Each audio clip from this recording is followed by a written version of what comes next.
దయ్యం ఈరోజు చాలా మందిని మోసం చేస్తున్నది. అపవాది చాలా మందిని మోసం చేస్తున్నది. అఫ్కోర్స్ మోసపోయేటోళ్ళు వధువే కాదు. వధువు ఎప్పుడు మోసపోదని ప్రవక్త అన్నాడు. వధువు ఎప్పుడు మోసపోదు. మోసపోయేది అసలు వధువే కాదు. ప్రవక్త టేపులు మనం ఇంట్లో వినాలి, ప్రవక్త మెసేజ్లు మనం ఇంట్లో చదవాలి. కానీ సమాజంగా కూడుకోవడం మానకూడదు, మనం ఆరాధన చేయడం మానకూడదు, మనం ఇక్కడ కాపర్లో నుండి వచ్చే వాక్యం వినకుండా అస్సలు మానకూడదు మనం. ఎందుకంటే టేపులు అక్కడ మనకు ఉన్నా, పుస్తకాలు అక్కడ ఉన్నా, దేవుడు ఎప్పుడు వాక్యాన్ని శరీరధారే చేసి శరీరం ద్వారానే మాట్లాడతాడు. ఆయన దేవుడు ఒక శరీరాన్ని అమర్చుకున్నాడు. ఆయన 2000 సంవత్సరాల క్రితము కన్యకమర్య గర్భంలో ఒక సిద్ధపరచబడిన శరీరం అది. ఆ శరీరంలో నుండి వచ్చినదే ఆ కలవరిలో ఆయన ప్రక్కలో పొడిచినప్పుడు అదిగో ప్రక్కలో నుండి వచ్చిన నీరు, రక్తము, ఆత్మ ద్వారా జన్మించబడిన మరొక శరీరమే క్రీస్తు ఒక వధువు శరీరం అయి ఉన్నది. ఇప్పుడు ఆ శరీరం నుండే దేవుడు మాట్లాడుతూ ఉన్నాడు.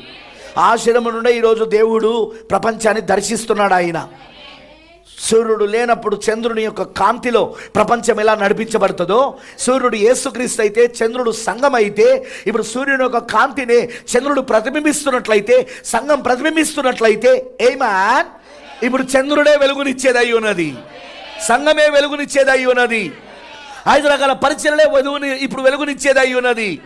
ఎందుకంటే సూర్యుడు అబ్సెంట్ అయి ఉన్నాడు. అమనంటారా?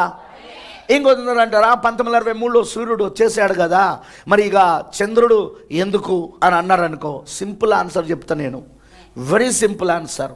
సూర్యుడు వచ్చాడు, నిత్య సూర్యుడు వచ్చాడు 1923లో, రాకడ జరిగింది, అది వాస్తవం. అది కానీ ఆ సూర్యుడు చంద్రుడు ఇప్పుడు ఒకడవుతున్నారు. భార్య భర్తలంటే ఏక శరీరం అయి ఉన్నారు.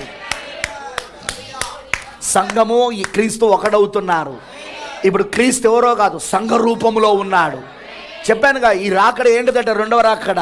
క్రీస్తు ఇప్పుడు వధువులో వస్తున్న రాకడ. ఇది అర్థమైందని అన్నది. ఇప్పుడు క్రీస్తు వధువులో వస్తున్న రాకడ ఇది. అది నేను చెప్పలే, ప్రవక్త చెప్పిండు. అది మీకు చూపించాను కూడా నేను. అది అమనంటారా? అందుకే ఇప్పుడు క్రీస్తు ఎవరిలో శరీరధారై ఉన్నాడంటే సంఘములా, వధువులో శరీరధారై ఉన్నాడు ఇప్పుడు ఆయన. అంటే ఇప్పుడు ఆయన వెలుగు ఎక్కడి నుండి వస్తా ఉన్నదంటే సూర్యుడు వెలుగు చంద్రుల్లో నుండి వస్తా ఉన్నది ఇప్పుడు. ఎందుకంటే సూర్యుడు చంద్రుల్లో భాగం అయిపోయాడు ఇప్పుడు ఆయన. ఆమేన్, హల్లెలూయా.